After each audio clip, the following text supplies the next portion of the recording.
In today's episode of Suffering for Your Entertainment, I bring you the most painstaking, stupid, and downright torturing completion of New Super Mario Bros. Wii you will ever experience. People have beaten Mario games without pressing left, without pressing right. Heck, people have even beaten Mario games while barely pressing any buttons. But while we have seen a similar treatment for Kirby, with most people beating Kirby games without jumping, it came to my attention that no one had ever attempted to beat New Super Mario Bros. Wii without jumping. It seemed like an obvious reason why. In Kirby, you get abilities that let you jump without jumping. In Mario Odyssey, you get Cappy, and that's a suitable replacement. But in New Super Mario Bros. Wii, all you have is a stupid Wii remote that can hardly do anything, and it makes me so mad. Oh, what's this? Ladies and gentlemen, I think this might be possible.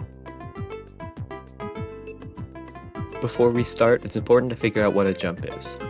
The Google definition of jumping is thrusting oneself through the use of your legs. Is it just me, or does Mario look like he's not thrusting himself with his legs, but the power of really spinny arms? That's what I thought. With that out of the way, let's define the rule set. It might be a little different than you thought. Obviously, no jumping, because that's like the whole point of the video. Along with that, no using the propeller mushroom, because it makes the game way too easy. Third, this one's very important. No forcing a player to be in a bubble. In order to get into a bubble, a player must die. Finally, no glitches, because glitches are bad. After learning the basic spin jump, the first 3 levels become pretty trivial. All they do is test your basic movement, which is pretty easy. However, Dolphin, which I'm using because my Wii is in the basement, has a tiny bit of input lag, which definitely won't affect anything in the future. Foreshadow. Although there was a pretty funny soft lock on my first attempt at 1-2. Since you can't ground pound while spinning, I couldn't break any blocks and had to die. Also in 1-3, I couldn't reach the secret exit, so I couldn't take the fastest path in the game, and I'd have to play the game normally for a while. Oh boy, here we are. The first roadblock. The mini castles scattered throughout the game are very fun. Since they're all vertical, it makes things very difficult. You can't wall jump or even jump higher than 3 blocks while spin jumping, so it makes most obstacles impossible to clear. I was optimistic going into the first castle, however, and 30 seconds later, I reached a 4-block jump, and I was stumped. I started to think this maybe wasn't possible, so I decided to give up. Ah, you really thought it was over already. Of course I had a plan. Introducing everybody's favorite taller mustache man, Lugia. With the power of Luigi, I was able to make it through the rest of the level easily. Just kidding, literally 3 jumps later I needed Luigi, and since I can't force bubble, he was stuck. That meant I was gonna have to find a way to kill Luigi. Luckily, if a player gets too far away from the player furthest in the level, the player that is the closest to the beginning will die. With Luigi spawning next to me and jumping on his bouncy nog, I was able to make it past that jump, and thankfully the rest of the level was easy from here on. Oh my great googly moogly, what is that? Welcome to my demise. In this section of the level, there are 3 swinging platforms and 2 dry bones. Normally people would wait for the dry bones to fall all the way down, or just go way too fast so they never even get on the platforms in the first place. Unfortunately, I'm not a normal person. I spent about an hour on this one section, and to no success. I eventually had to give up. But hope was not lost. I went to bed and about my day until I could attempt this again. The entire day and previous night was spent thinking on what I could do. Could I jump from platform to platform? No, they're more than 3 blocks apart. Could I wait for the dry bones to fall and take my time? No, the platform isn't high enough for that to work. Then I got my idea. What if I only loaded the first dry bones and let it fall? That would give me enough space to jump to the platform that it was on, and then up to the final platform. It took many attempts and almost had a minor gamer rage, but I managed to get up to the final swinging platform with the second dry bone still at that platform. Then I jumped on it and up to the next section and got a checkpoint. Woo! Since I'd only used Mario in that section so that Luigi wasn't in the way, I did have to die though. After bringing Luigi back into the stage, I figured it was going to be easy from here on out. But who would have guessed? 3 jumps later, I ran into another problem. I couldn't jump high enough once again. If I could literally jump 1 block higher, then Luigi would die and spawn back up top, but guess what? I wasn't able to. Whose idea was this? It's time for my other plan, which is to bring Yellow Toad, who will be referred to as Yode from now on. I was able to leave Yode at the bottom of the stage, carry Luigi up through the crushing platform section, then jump on his head to reach the next part of the level. Thankfully, Yode died and I was able to jump on his head to the next section, which was surprisingly easy, for 20 seconds. I had to kill Luigi and Yode and bounce Mario up to the swinging platform, then popping Yode and Luigi, having to bounce Mario up to safety, then killing the other 2. Then bounce off Yode's head because he had an extra life. I could get Mario to the final challenge, then kill Yode again. The final challenge is actually way easier than the first giant swinging platform section. All you have to do is climb the platforms, which when they're at their ends, it is possible to jump up them and just bring a friend to bounce on. All that's left is to not choke the boss fight.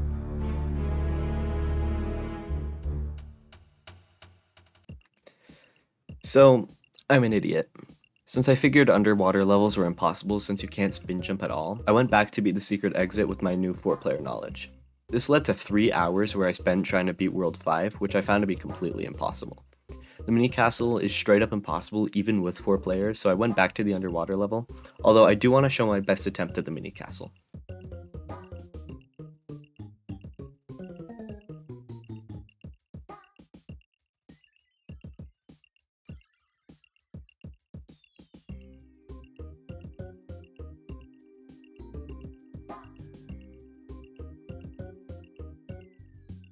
This is where I realized that swimming isn't jumping and that I had wasted an entire day. So, I'll admit I'm an idiot, but hey, at least beating the World 1 mini castle wasn't a waste. 1-5 in the final castle in World 1 was pretty easy, just bring a friend for the checkpoint. 2-1 was also easy, so it was time for 2-3. Just bring a friend and dodge the fire, end of story. The mini castle was also easy, all you have to do is jump on someone's head and occasionally and grab the chains. Same story with 2-4, 2-5, and the final castle. 3-1 was actually difficult though. The first half is perfectly fine and same with the second half, but a single jump made me explode for no reason.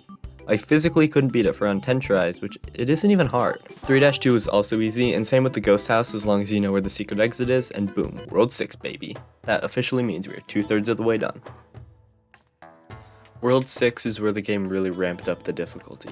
There wasn't a single level that I could complete with only one person. The whole gimmick of 6-1 is the stone spikes and climbing walls. The only problem, you can't spin off of the climbing walls. At the very first section, I had to jump on Luigi's head up to the first spike, then spin to the second and all the way over. Then kill Luigi so he'd pop and be able to make it to the next section. The final section looks impossible since there are spikes, bullet bills, and climbing walls, but it actually turned out to be surprisingly easy.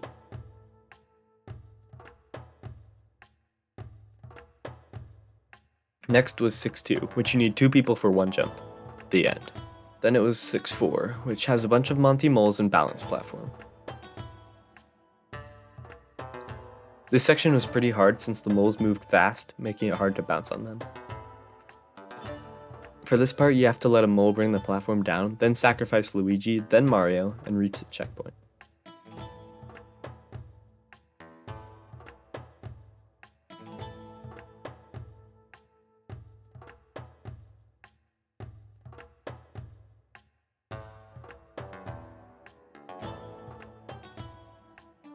After the checkpoint, it was more the same, but that didn't mean it was easy. The final jump gave me a lot of trouble. Skewers and moving platforms, and platforms that are too far to jump up normally. Introducing the World 6 mini castle.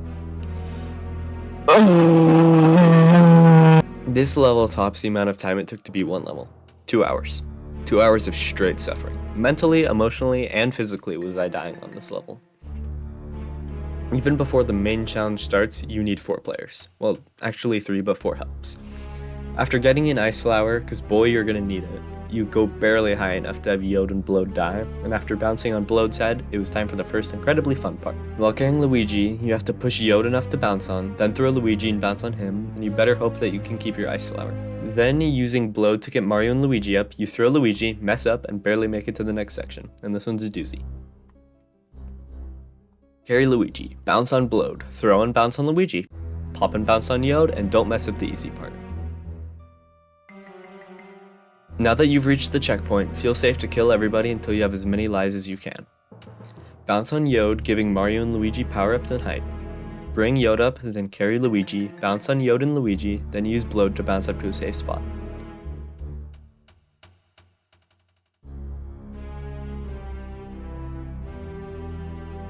Kill everyone, then bounce on Blode and accidentally pop Luigi. Make the situation worse by having to use someone else to bring Luigi up to Mario like I did. Then send Mario up the shooter pipe and kill Blode. Do the same to reach the chocolate bar platforms where the real challenge finally begins. Whenever the chocolate is about to retract, jump so that whoever is there won't fall down, because this requires no mistakes.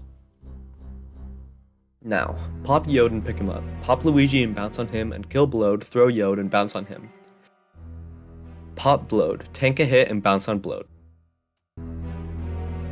Pop Luigi, pop Yode, then bounce Luigi up with Yode to the end.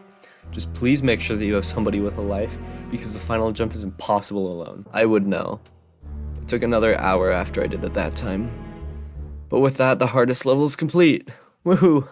On to 6-5. This level was stupid. The idiot fish kept getting in the way, but other than that, the level was simple. I figured that 6-6 was going to either be really hard or need 4 people, and since I didn't even know where the secret exit was, I thought it was going to be even harder. But it turned out to be super easy and I one-shotted it. This is it, the home stretch. 8-1 was super hard at first. I thought I couldn't reach whatever those things are, but it turned out that I could. Even then, this level had one of the most stressful experiences ever and I barely survived.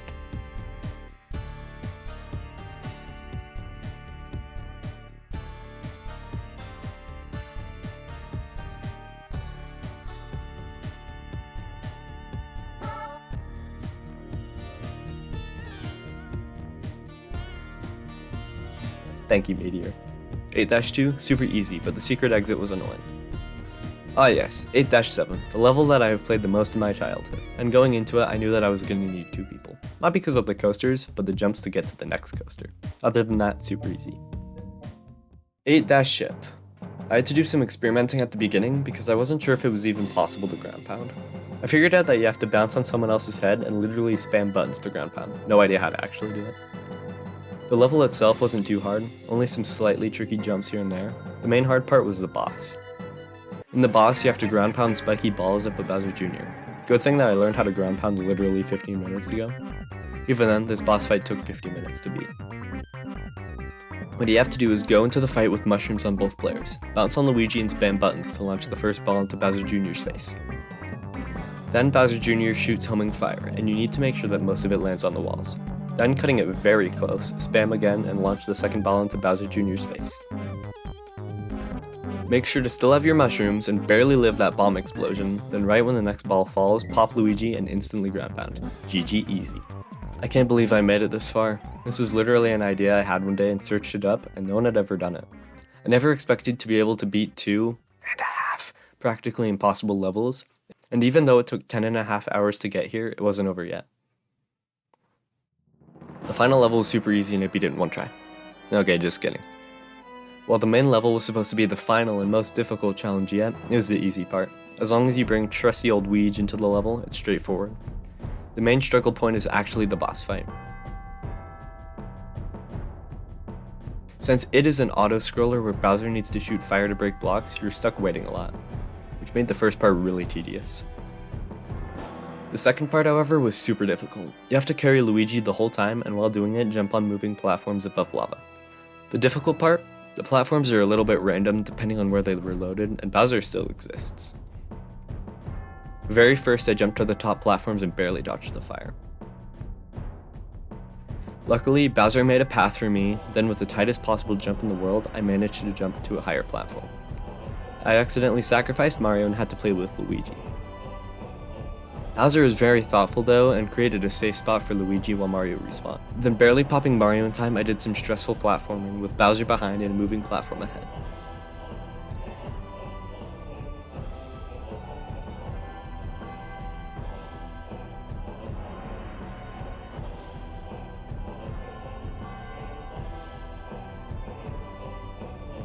Then jumping as high as I could and just going for it, I made the most risky jump of all and I did it. Which, I guess that means I can answer the question. Yes, it is possible to beat New Super Mario Bros. Wii without jumping.